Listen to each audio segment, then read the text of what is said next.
अस्सलाम वालेकुम गाइस की हाल चाल है। ठीक हो, खुशबाश हो दोस्तों। आज तुहानू बड़ी ज़बरदस्त और बड़ी ब्यूटीफुल जड़ा ना वीडियो दिखाना। तो यह दो टटीरियाँ बैठियाँ, दो टटीरियाँ बोलदियाँ पियाँ ने ते कुत्ता जांदा पिया ते उत्ते जड़ा ना उड उड के पै रही। यह देखो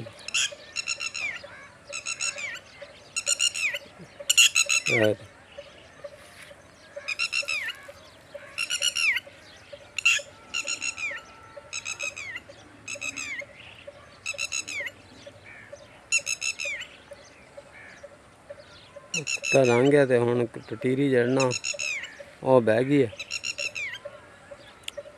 बड़ा खूबसूरत बड़ा ब्यूटीफुल जड़ा ना परिंदा होंदा।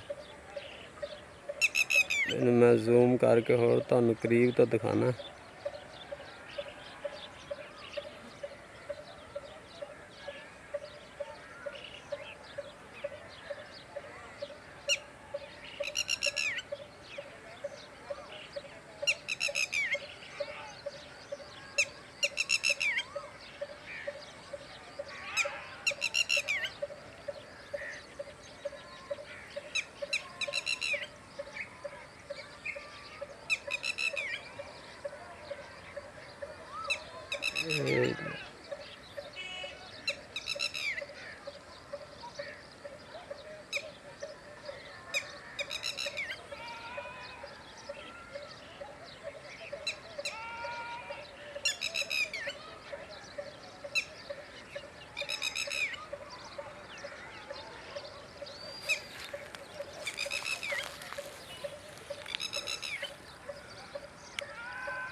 दोस्तों यह टटीरी है।